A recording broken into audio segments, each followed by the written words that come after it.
Welcome to the official Cryptids, Anomalies, and the Paranormal Society's podcast. I'm your host, Barnaby, and you're listening to Whispers from the Dark. Hello and welcome to this week's episode of Whispers from the Dark. I am your host, Barnaby, and on today's show we have a special guest that will be talking about their experiences down in southern Wisconsin with a creature that could possibly have been a Bigfoot, as well as some other experience with ghosts and paranormal and how that's affected their life. So without any further ado, let's bring her on.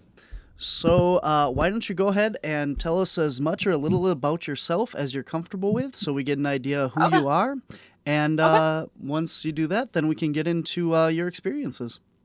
Okay, good deal. So, I guess I'm from southeastern Wisconsin originally, even though I don't live there anymore. It's been about 10 years since I've lived there. Professionally, I'm in human resources, even though I grew up more farming, and I still do that as a hobby. I always say my corporate job funds my farm life. So, yeah, that's essentially what I'm about. Growing up in southeastern Wisconsin, you always heard about the werewolf. I mean, I'm sure you're familiar. It's werewolf, werewolf, and when I was a kid, people kind of took that really lightly. It was just this big joke. And as I got older and I learned more about it or about, Dogman, werewolf, all that, you come to realize it's not a joke. It's pretty serious, especially for those that have had encounters. And I guess the same goes for Bigfoot. A lot of people regard it as this huge joke, and it's just not. It definitely can change like the fabrication of how someone sees their life and their experiences for sure. Mm-hmm. So, as far as my encounter, gosh, this was back in 2005. I was 17 years old. I was at my parents' house, which is in rural, I guess you would say it's Walworth County. It's considered Walworth County. And my parents have they live on top of a very large hill. So you go up a long driveway to get to their house. And then behind their house is an even longer driveway that cuts through fields and eventually ends up in like a pole barn situation with ponds and all of that. And then behind that is about 100 plus acres, just more farmland and additional creeks at the back of the property. So it was probably this time of year, honestly, in 2005. And I was with my boyfriend at the time, and it sounds so typical. It was literally dusk. And we were, that's exactly what it was. We were walking back from the pole barn headed towards my parents' house. And out to the corner of the field, maybe 150 feet away from us, we see this figure just making a beeline. And at first, I thought it was my dad. That's just naturally how I felt. But it was way too big to be my dad. And the way the silhouette looked, it looked like it was wearing every piece of every coat imaginable, just it looked like it was wearing coats upon coats upon coats. It was just very bulky, head down, and it just seemed like it was on a mission. So I yelled, as I didn't know what was going on, and looked up, didn't see a face or anything, continued to look down after looking up, and then just walked even faster. So my boyfriend and I were very rattled, especially knowing that we had both seen it. I think he was more rattled at the time than I was, because I was just really hoping it was my dad. I just was in the back of my mind really hoping that's who it was. And even though I also knew that that was way too tall to be my dad, and my dad's 6'5". So, I was still trying to like make this logical. And so we get up to the house, we're hanging around outside talking about what happened. And maybe 10 minutes later, my dad pulls up the driveway from the road. And when he pulled in, I burst into tears because that solidified for me that there's, in the back of my, I was just really hoping. And I told him what we had seen, and the ground must have been frozen. They must have been done harvesting the crops out there, because he took off in his vehicle and tore through those fields. I mean, he was really upset. So he came back. He said he didn't see anything, but whatever we saw was like making a beeline for the pond area, which has got some underbrush and things over there. So at that point, we talked about it a little more, and we both felt what we saw. I mean, at first I was like, oh, well, we saw the werewolf, just like everybody else in this county, we saw the werewolf. And I mean, learning what I've learned about the Dogman, werewolf, whatever, I mean, that's not how they're built. Mm-hmm. So, in talking with my dad further, my dad grew up maybe a mile away from where my parents now live and where I had seen what I saw. And their piece of property, my grandparents, was way more woods, like deep woods. And he told me that all of the time when he was a child, he would hear his name being called, and it wasn't his mom. And it sounded like a woman's voice. And he was the oldest, so his younger siblings, wouldn't have that voice. And he said it just happened constantly, and the voice came from deeper in the woods. Um, so that, I think at that point, we realized something might be out there. Um, And then he also noted that when he was out in the fields, just kind of looking at crops, doing his thing, further back out on the property, he came upon this very deep den or hole in the ground in the middle of the field. And he said that he could have easily fit in there, if not a couple people. And he said the only thought he had was, I have to get out of here. And it was in the middle of the day. So I feel like those encounters, we did speak with, or I did speak with, like a BFRO investigator. Definitely had a conversation with him. He was one of my former teachers, actually. It had kind of been bothering me for a number of years, and I wanted to know if I was crazy. I wanted to know, or if three people, or especially the two that had seen what I saw, were we just losing our minds. So I went to him with like an aerial view of the property. I gave him as much information as possible. We looked into just kind of trying to see if there were other reports there. The road that this field where I saw it butts up against had a roadside crossing about 2 years prior to my sighting. Had had a Bigfoot sighting across the road. So we felt very strongly that there was definitely, even talking to this guy, like, okay, now there's definitely for sure something going on here.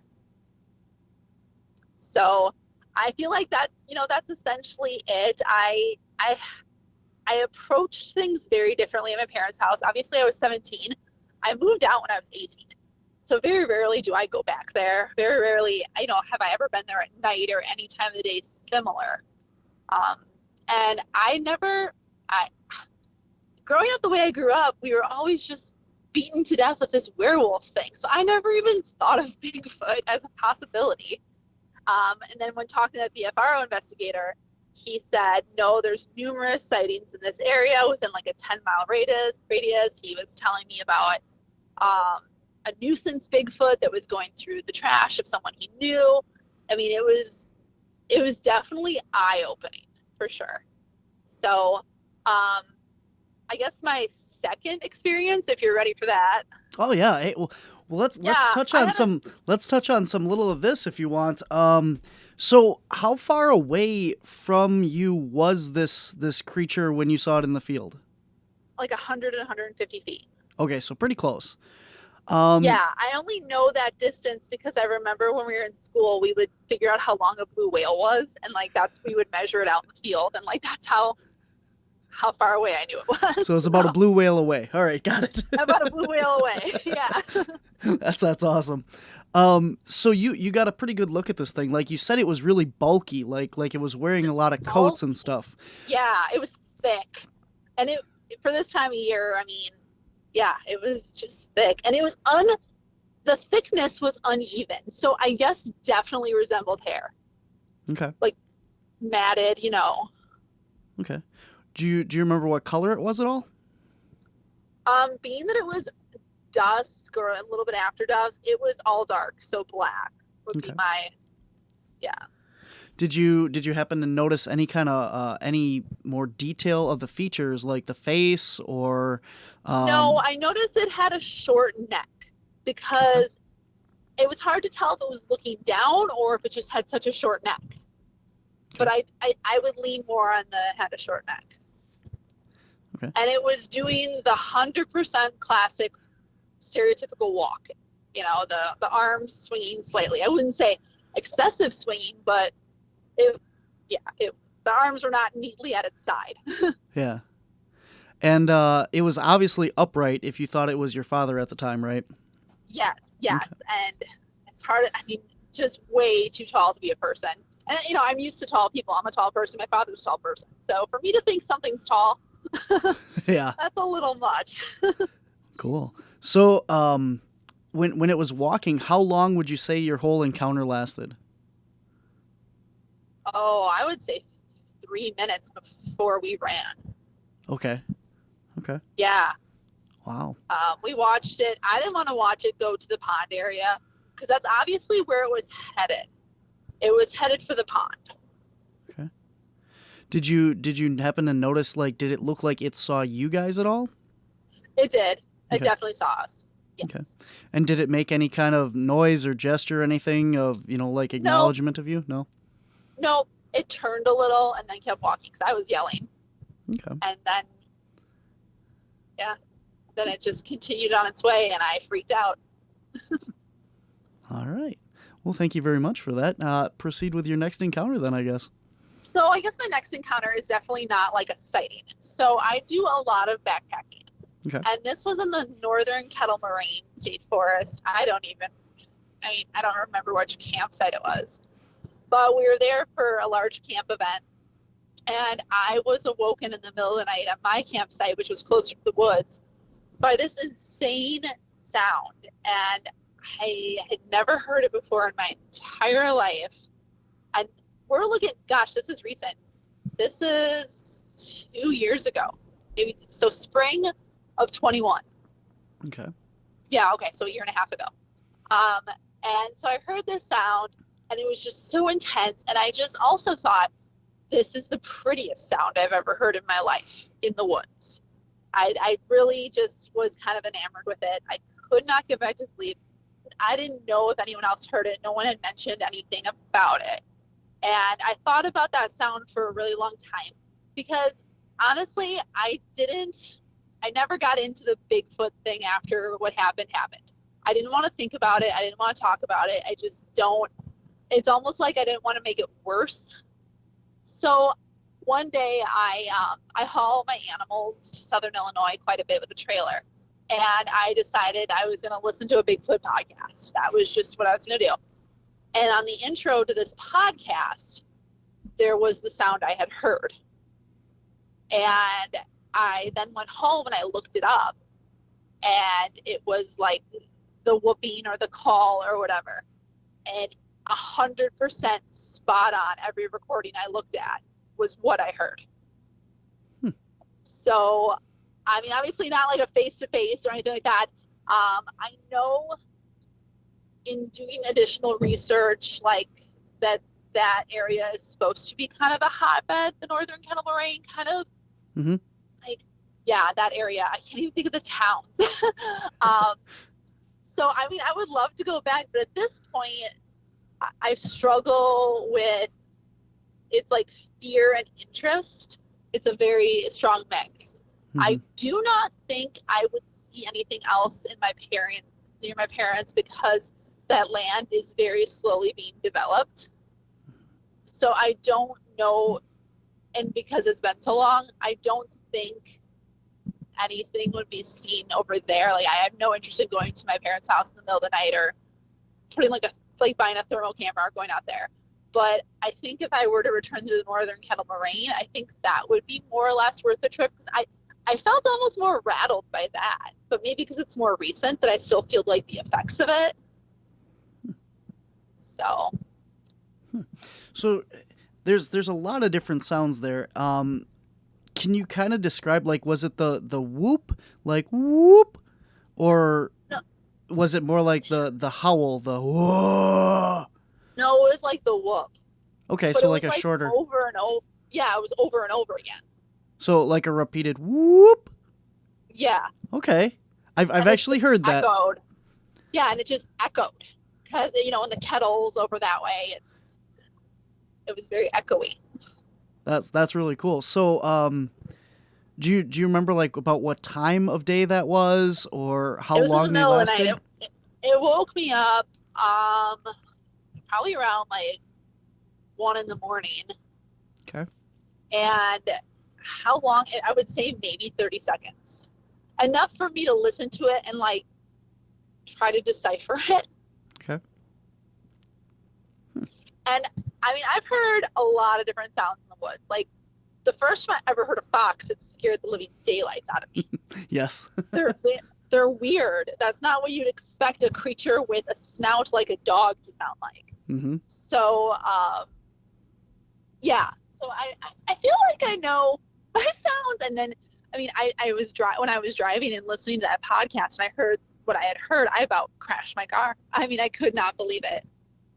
It was yeah. I never even thought so, and I've never heard anything like that before or since. I mean I haven't been camping a little bit. I did have a child, so it was I've kind of taken a break, but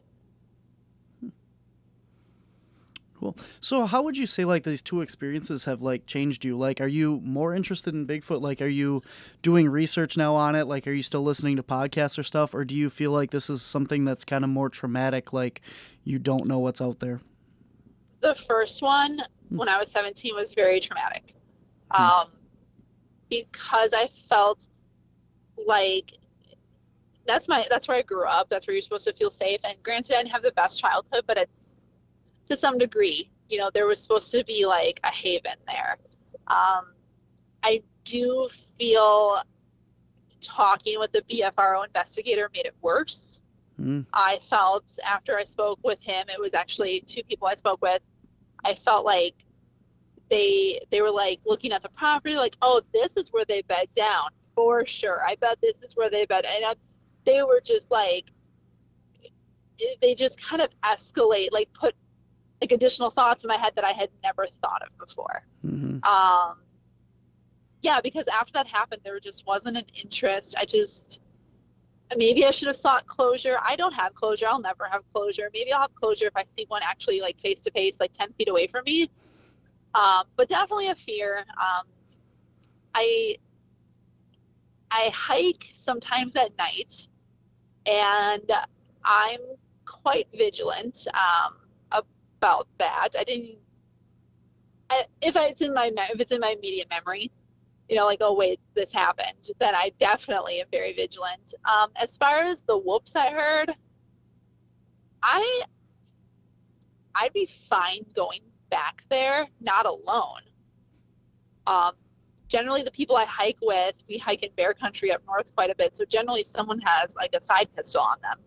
And I'm not saying that would do anything, but I just am not prepared to hike alone anymore. That's just in general. I don't hike alone. It's not, or even with my children, I don't want to do that. So yeah, the first one's traumatic. The second one was more like, oh, that's interesting. Okay, like I would have never guessed that. Did you originally think that it was a Bigfoot when you heard it, or what was going through your No, head? No, I thought,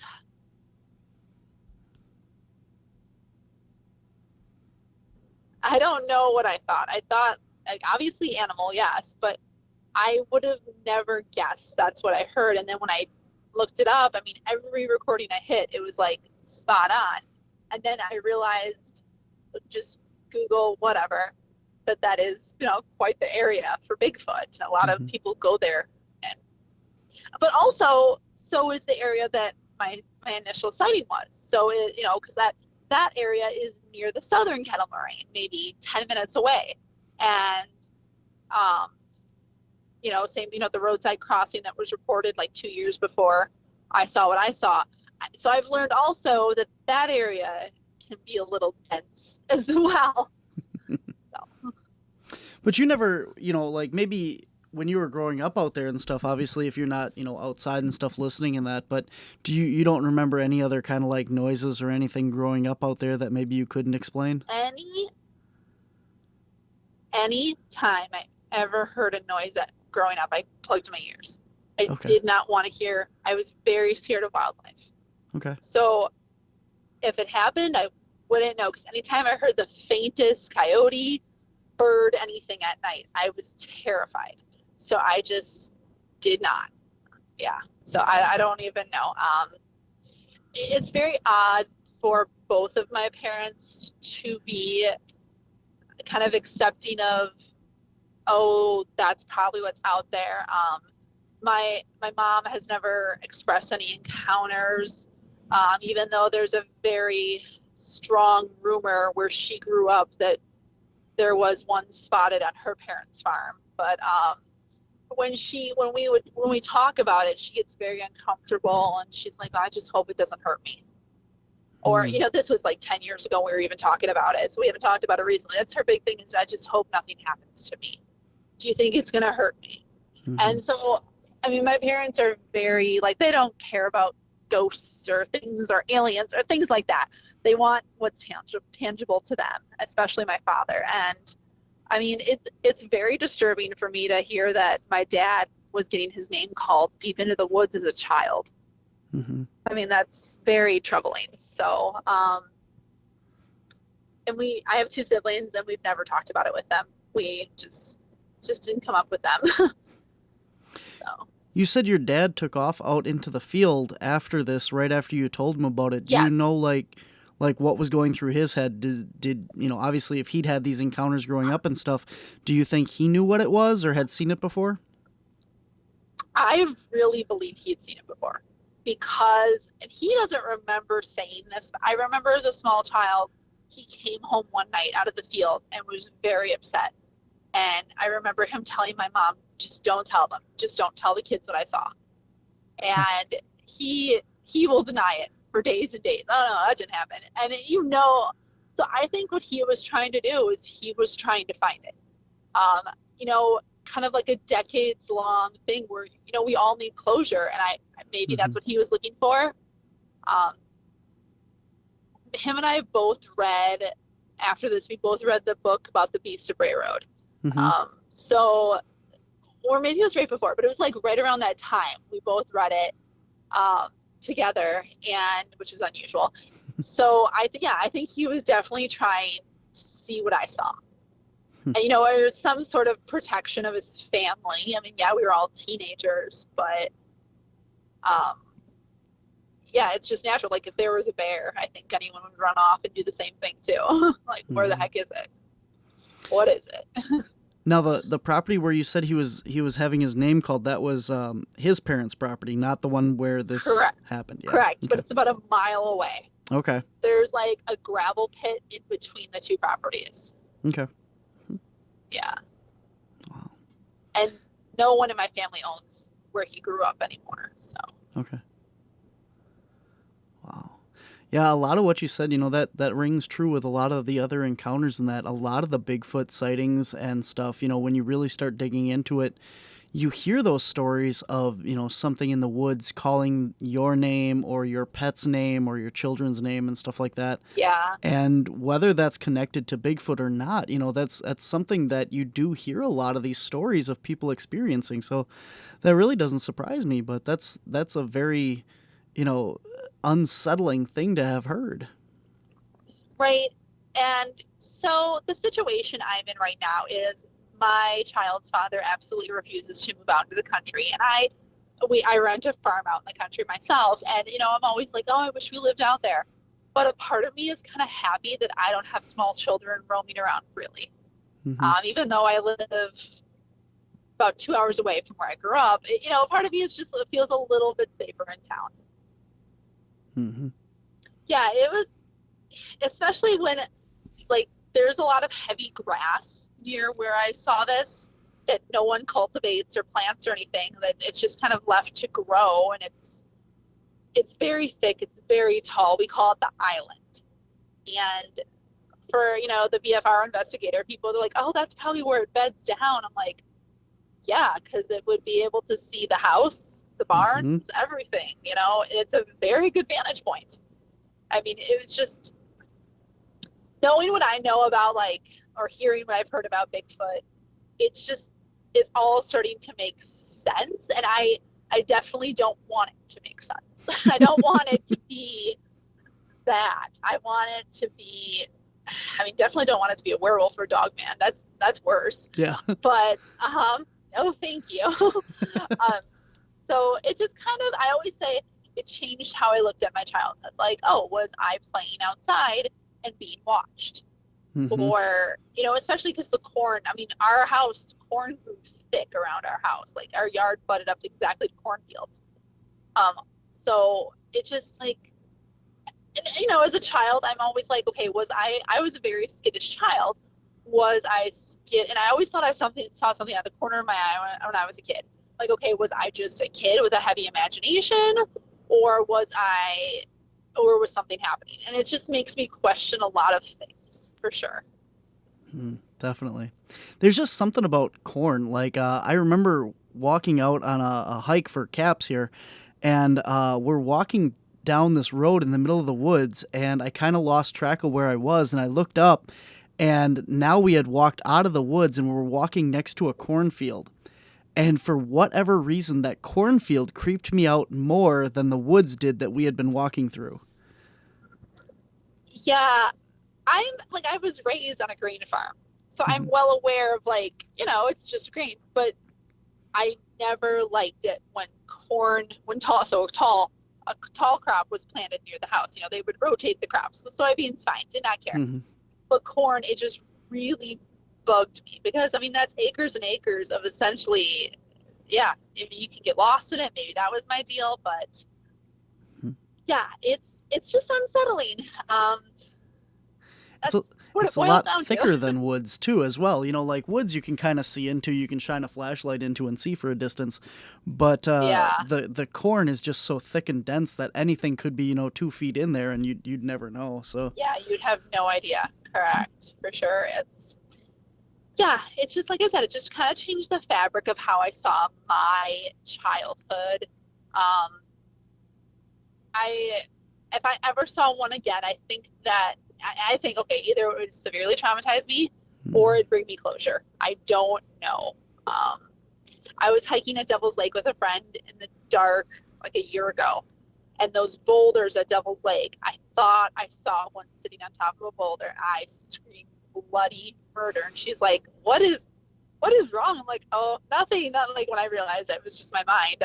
I mean, it's just left like the skittish part of me for sure. Mhm. So Oh yeah, yeah. The dark can play a lot of weird tricks on you, even if there isn't yeah, anything there. yeah, yeah. So it kind of took like a part of me that was fearless, basically. So I know like that whole like the Finding Bigfoot show, I was contacted to be on the Wisconsin episode, Hmm. um, and I did decline. I really didn't need to be my face on the television. Hmm. Um, so they felt it was a very compelling story. I felt I did not want to be on TV. And So, that's a lot of times, what happens with people that have, encounters and stuff like that. People always say to me, like, well, where are all the photographs? Where are all the videos? If people are seeing these things all the time, why don't more people come forward? And that right there answers that question. Because people don't want to be associated with this. They don't want people on their property, poking around at where they saw it and stuff. And I think the average person just doesn't understand that until, like someone like you has actually witnessed it and you have that experience of, I just want to forget about it. I don't want people on my yeah, property. I don't want to be known as the Bigfoot girl, and that kind of stuff. You could have the best, half-hour long video of this thing clear as day, and you still don't want people on your property looking for it. right. And the guy that was with me back then, that was a high school boyfriend, a very brief boyfriend. But every few years, we will circle back and we will talk about it. And I think it's just to verify, yeah, like you saw it, I saw it. Okay, we're just making sure that we had the same experience. And however many years later, as two people in our 30s, do we both have the same opinion? How do we feel about it? I know he still feels very strongly about what happened. Because growth, maturity, everything that comes with age. You know, I I just want to, I still feel the same way that I did when I was 17. So, Awesome. Well, I appreciate your story so much. It's great to hear like yeah, people's encounters and stuff, and I appreciate you being willing to come forward and talk about it, especially having turned down the BFRO and the TV. Obviously, this is a smaller platform, and we don't have to see you and stuff yeah, like that. But right. I'll watch that episode like that could have been me because the gentleman who I did the report with was on that episode. mm, Um, and he's very well known in Wisconsin Bigfoot. So that's what he said. So, um, yeah, I feel like maybe I kind of dodged a bullet because, gosh forbid, I don't. And I always say like, I date quite a bit. I'm freshly divorced, and when I go on dates, I like make fun. Like it's like I always try to feel out people. Like, oh, Bigfoot, ha ha ha, and if they're like, no, like this is serious. I'm like, all right, you're safe. yeah, Like, or like, can you believe those crazy people that believe in Bigfoot or think they saw one? And if they're like, yeah, they're crazy, I'm like, okay, then maybe this will not work out. yeah. Yeah. It's like a party joke or a party trick kind of a hmm deal for me. So So have those been like your only encounters? Like nothing else paranormal, weird lights, or anything um like that? when I would say 14, I did have a ghost encounter Okay. in my parents' home. hmm So that that took some time to deal with and get over too.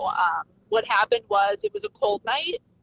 I was the first one. I don't think it wasn't quite winter, maybe November, and I was freezing. So we get out of the car. I'm the first one to run in the house, and once I get in the house, I was looking kind of at the stairwell that goes from the outside door to the basement. They just line up together, and that door went a white figure. It looked like snow, to be totally honest with you. It just looked like pure snow in a figure shape, and it just zoomed into the basement. Hmm. And I was the only one in the house. I don't think anyone came in for like 5 more minutes. By the time they got in there, I was, of course, crying because I didn't know what to do. I was paralyzed. So that's all on that property. Sometimes I worry if I'm a magnet for that kind of stuff. I did have a house I own near Madison. Very odd things would happen to the point where we did call the police. Hmm. Um, the police said like this is I don't have anything to tell you. Um, we would have it would look like people had been cooking in our house, food scattered about, um, banging on the windows, and it was in the woods. But and this was with a former boyfriend. He still lives there. I don't talk to him, so I don't know if anything's happened since. But like we would come home and we were very vigilant about locking our doors. Hmm. We'd come home to doors wide open, pets outside, just food all over. Like there was like it looked like at one time there was food all over, but it looked like someone had opened a can of biscuits and cooked them and then just thrown them. Hmm. Lots of like weird scratches high up on our walls. Um, just and yeah, a lot of banging on the windows. So um, he, I know he had researched that there are Native American burial grounds near there Hmm. because it runs along the Ice Age Trail near Madison, Hmm. and he has said there's mountains back there. So that was weird. Like I can't pinpoint that one at all. It was over the period of about a year that all of that just kind of happened. There was some history with that house. A woman had died there, and we think it was in an odd circumstance. Like perhaps when she was near the end of her life, they were locking her in rooms because there were padlocks on the outside of bedroom doors. Wow. So it just seemed like a very tense kind of death, I would imagine, even though she had cancer. Hmm. So, but I'm just, yeah, I think that's about it on the paranormal stuff. Well, I think I that's don't, enough. I mean, weird houses I with know, padlocks on the doors and cooking biscuits I, and. yeah, I know that, like, I don't know how kids are supposed to act, but I have a 2-year-old and Hmm. he's really scared of a certain area in his dad's house. Hmm. And he's just always like, I don't want to go in there. And it's the living room. Hmm. It's where the TV and the toys are. So every once in a while he'll get very scared. He's also unusually afraid of men, even though we cannot seem to find a negative experience he's had with a man. So, but I feel like that's super secondary.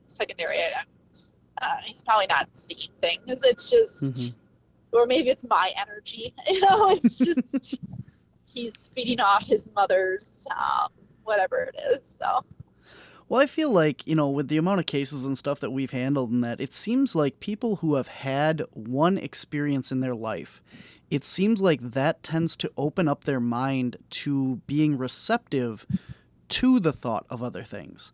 And once you are receptive to, if you're receptive to Bigfoot, well, then you start to wonder, well, I wonder if ghosts are real or aliens or this or that.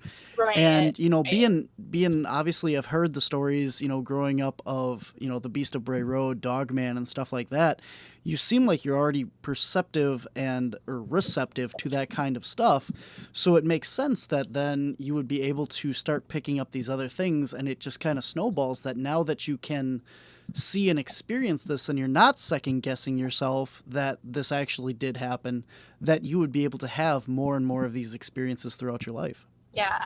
And I almost don't want to. It does bother me quite a bit, the things that have happened. I'm sure there's more. I'm really Yeah. good at blocking out bad memories. I think that's like that could be my profession. I could get paid for that. Um, so I know there's things that have happened additionally in my parents' home, but that was the one that was most memorable. My dad talks about ghosts in their house now too. He Hmm. didn't know when I was a kid, but now he does. He doesn't get into specifics, but um, there's always, and I never know what to make of it. There's always an orb in a picture I take or something. Hmm. There's always something like that lurking around, and it could just be what they say orbs are, like dust. Hmm. Whispers from the Dark will be right back after this quick message from our sponsors. If you're a fan of the paranormal world, then you'll love WLTK DB Talk Radio. Talk shows bringing you the latest on everything paranormal, cryptozoological, metaphysical, true crime, psychic readings, and more. The truth is here and now on WLTK DB Talk Radio at WLTKDB.com.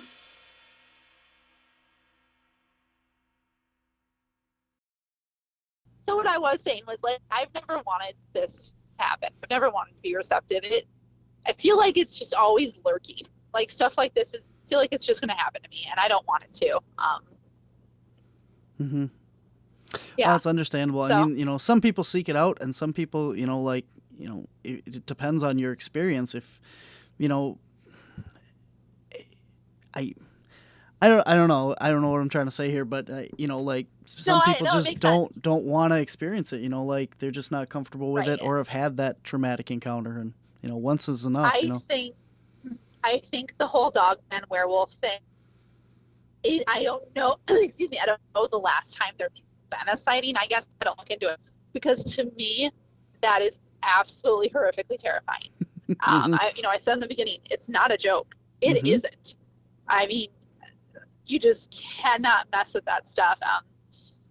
I say it accidentally because my former husband, he was really big into watching the Skinwalker Ranch show, Mhm. and I don't want to know any more about skinwalkers. I don't. I don't want to open that door, a Mhm. possibility for myself because that things like that in the werewolf are just. I don't want it. I don't want it in my life. I don't want the universe or whatever to think it's okay to send them my way. Mhm. Because the universe seems to think it's okay to send me a ghost or two, or a Bigfoot or something, and that's no, like something to draw the line somewhere. So, Well, my best advice to you is to stay strong because from our right, experience, it seems like a lot of this stuff that, like you said, is you open the door to it and you get more and more of it, and the universe tends to listen, like you said. So as long as you make it right. very clear to the universe that you do not want Dogman by you, and that that's not okay, and you don't want to be associated with certain things like this, then that's the first step to making sure that you don't have those experiences, or hopefully don't. When the things that were happening in my former house near Madison were happening, my boyfriend at the time said he had something to tell me, and I said, we can't talk about it in the house. It's not safe. Hmm. Because I felt that us talking about it would give it energy. Hmm. And we're and that's just to most people it sounds kooky. And to me that sounds kooky, but I just I don't want to give energy to a negative person either. Hmm. So by acknowledging that they even exist. Hmm. So we got in the car and we drove to the gas station. I'm like, okay, what do I need to know? What happened while I was gone? Hmm. So Yeah, yeah, and no, I completely agree. yeah, and that's totally possible. I mean, like, all of this stuff is speculation. Anything paranormal, Of anything course. Bigfoot, Yes. anybody who tells you they know what's going on, they're the crazy one. But a lot of this stuff, there are certain things that do make sense, and by putting energy behind stuff, it stands to reason that more energy is going to come. Like you said. Right, for sure. Hmm. Yeah, no, it's not what I want. I wouldn't be surprised if stuff keeps happening. It's maybe been about a year since just like a bump in the night kind of a thing. Hmm. But yeah, hopefully it just settles down or Well, for your sake, I hope that that having our conversation here today does not bring up anything bad for you. yeah, it But if did it not does, just occur to me till just now. if it does, you are more than welcome to come back on the show and tell us all about it. Oh, yeah, for sure. I mean, I have a camping trip planned in 2 weeks. I don't know where we're going, but Hopefully, somewhere hopefully, warm based on the weather today. So, no, my friends and I like to winter camp sometimes, oh, we don't like to do it. We just like to say we do it. okay. So, um, it'll probably be Devil's Lake or something easy. But yeah, no, I hope it's quiet. I hope, yeah, hopefully nothing weird and yeah. So, Awesome. no, Well, that's, I yeah, hope you let me know if anything happens, and I will definitely for keep in sure. touch. I do have Okay. one question here before we go. The ghost that you said you saw that walked from the door to the stairwell. You said it Yes. was white. Is there any other detail that you had about it? Did it look male or female or anything? No, it just looked like Okay. a very thick white mist. Okay. And I don't want to Um, I don't want to worry you or anything more than anybody else has. But the reason why I ask is because in some of these Bigfoot sightings, there's a woman in white that is seen. And as what? soon as you Oh my saw that, or as soon as you said that, I was like, oh man, I wonder if you saw a woman, because that would. I've never heard that before in my life. I'm Mm, definitely gonna look at that. yeah. So there's a lot of I cases, but travel a lot, the so pr- I listen to when I travel. yeah, the issue is, like, you really like most Bigfoot investigators and most people like, that research Bigfoot only stay on the surface. They don't talk about all the other weird stuff that happens in relation. And when you ask those questions and you start digging into these things, you find more and more things. Like there's a lot of Bigfoot connections to like fae mythology, like fairies and other fae creatures of the woods and Oh, stuff. right. I've heard of that. And Of course, that's the also orb. Yeah. that's also where you get, like the calling of your name from the woods and stuff is out of fae mythology and that. So there's this woman in white that travels with this large hairy man and two candelas or balls of light. And that's part of that's a fae mythology story. And so it's really interesting, whenever I get like these opportunities where you bring up, this white figure, I'm like, I have to circle back to this. So Yeah, no, that is definitely a little bone chilling here. That's, I apologize. that's interesting. I thought I had done some research, but I guess that's incredibly interesting. Wow, good to know. Well, I hope you can sleep well tonight, and I didn't, rip open some old wounds there. But Well, hopefully you didn't rip open a portal. I mean, that's just what I would need is something, and I'm not entirely sure how I feel about all that, but gosh forbid that happens. I mean, that's how I feel. Like you said, it's all speculation.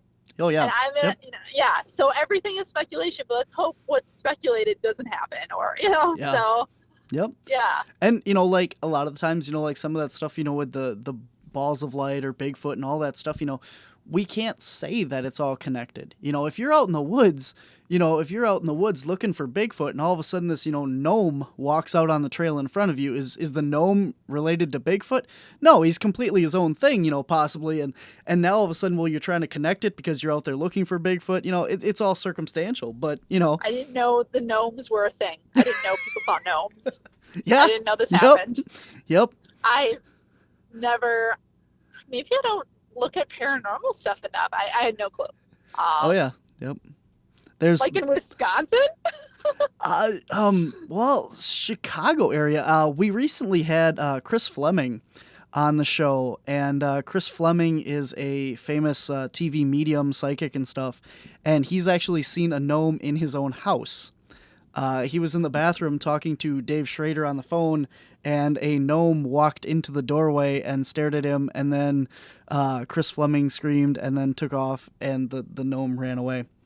And if you're familiar with any like paranormal shows and stuff, he also has been doing a lot of like EVPs, the electronic voice phenomenons, the recording of audio. Okay. And he's actually had a conversation with a gnome there as well. So, yeah. I thought gnomes were just weird little lawn decorations that old ladies came up with. That's really what I thought. I just thought it was something weird someone's grandma invented. Yep. And that didn't come from anything. Like it wasn't based on anything. Yeah, so that's the problem with a lot of fairy tales and mythology is somebody somewhere in history saw that or, had that experience and wrote it down. I mean, And I have heard a story. I mean, I don't know where I heard it. I think I heard it in high school. I must have read it somewhere where someone had a Bigfoot just appear in their home, yeah. just randomly, Mhm. and then leave. Mhm. Like Yeah. that. Like, oh wait, you can lock all your doors and it doesn't matter.